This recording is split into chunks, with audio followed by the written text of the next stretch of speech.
Hey, JK here. I want to thank you for sharing part of your day with me. Well, ladies and gentlemen, we're done with week 6, and let's just say the trends continue. The good teams continue to be good, and the bad teams continue to be bad. Before we get to the fantasy teams, let's talk about the real NFL. Let's talk about my Redskins absolutely screwing it up, pissing the bed last night. We absolutely should have and could have beaten the Bears for the second year in a row, but we gaffed and gave the Bears a present. So they messed up last year. The Redskins got to win. We messed up this year. The Bears got to win. And I guess that phony baloney fingernail painting Caleb Williams gets a win and looks decent. But whatever. The Cowboys, on the other hand, also lost, but it was so much better. Lost to the Carolina Panthers. Having lots of roots in North Carolina, I have a lot of friends who are Panthers fans. So it was nice that they were able to beat America's team. Go Cowboys. We did, boys. We. Yeah, so it was wonderful seeing that loss. But we get the Cowboys, or the Cowgirls, this week. So the Redskins need to be healthy and not make mistakes and just get back on winning ways, man. We're 3-3. We absolutely should be 5-1, maybe 4-2.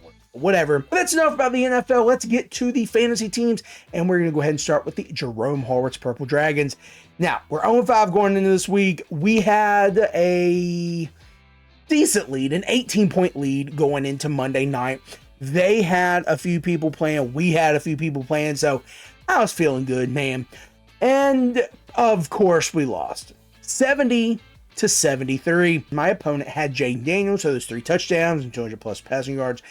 Kind of hurt me. Now, I was really hoping that it was at least going to be a tie with the fumble, but no, of course, no, didn't happen. Another week, another loss. So 0-6 right now. Let's get to the guys that actually did try for me. We had a tie with our top scorers. Jordan Love and CMC both got me 16 points. Then Trey McBride got me 13. Finally coming to life, man. Finally. However, Devonta Smith only got me 4 points.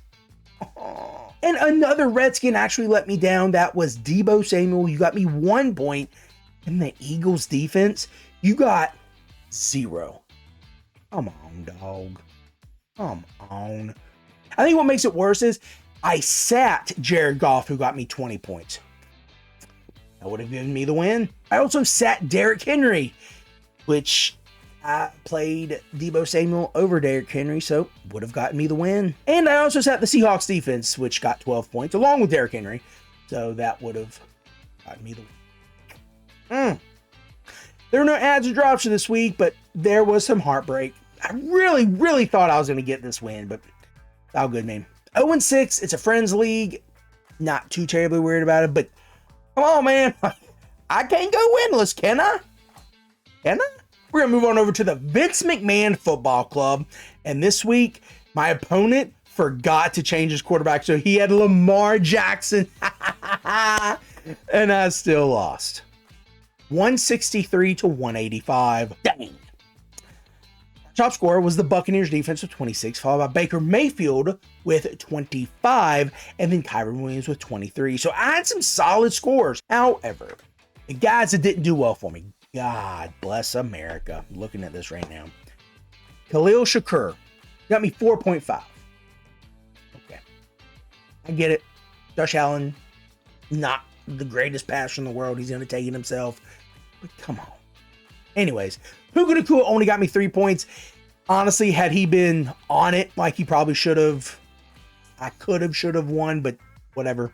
I think the worst part is, again, with him not even starting Mr. Lamar Jackson, did start the Broncos defense. And Dallas Goedert. Those two guys absolutely went crazy. As we get to the adds and drops, we added Kendrick Bourne and dropped Kayshon Boutte. This loss brought me to 3-3. Very odd scoring in this league, but in 3-3, not doing terrible, but can definitely be doing better. Now we're gonna move to the Party Time Party Boys. And this week, it was a big win for me. So I was able to come out on top, but I also don't even think the other guy was trying. The score that actually brought me to a 3-3 record was 158 to 66. So yes, I do believe the guy just completely forgot to change his lineup. However, there were no like zeros on there. Like there were no like bye weeks or not playing or anything like that. Everyone actually did play. They just didn't do well. So the person that got me the most points was Mr. Josh Jacobs, getting me 32 points. Woo! Doggy. Why can't you do that every week, dude? Trey McBride got me 21, and then Hollywood Brown got me 20. Ooh. I remember when I picked him up a few weeks ago, I said it's not a sexy pickup. And honestly, it wasn't. But I just need Patrick Mahomes to continue seeing him and think, oh, you're my new guy since Tyreek Hill's gone. I guess. That could be the new Tyreek Hill, right? Hollywood Brown taking over for Tyreek Hill. On the other side, David Montgomery got 8 points, and Jacoby Myers only got 7. Not the best few weeks for Jacoby Myers, but I thought with the absence of Brock Bowers, he would get some more looks, but no. And Trey Tucker and Michael Myers, or Mayers? Yeah, Mayer from Notre Dame, the guy that I really was high on like 2 years ago, and the total bust. Yeah, that guy. As we move to the adds and drops, we added the Patriots defense and dropped the Ravens defense. And the last Yahoo team we were talking about, the deranged Easter Bunny. Now this week it was very, very close. They had Drake London playing on Monday, and woo, he went off. But we had Mr. Jaden Daniels, so you know how this is going to go. Very, very close, but we came out with a win 178 to 166. Jaden Daniels was our top scorer with 50 points, followed by Mr. George Pickens with 47. And on the other side, there were 3 guys that did their very best not to do a single thing to help me win. Travis Hunter, only 5 points. Ja'Cory Croskett Merritt with 5 points, and then J.K. Dobbins with 4 points. Now, I do still have Hunter in the defensive positions. I'm thinking Hayes getting offensive points. He'd get any, but also anything he does on defense, whether he gets a pick or a return or does any returns on, punt or kick, that's great. We get this, but no, he's not doing anything for me. That hurts my heart. This win brought my record to 5-1. So this is the team I'm doing the best with, which is good. There were no ads or drops for this league, but let's go ahead and get to the ads I think you should make for this upcoming week. Kamani Vidal. He is the workhorse in that Chargers offense.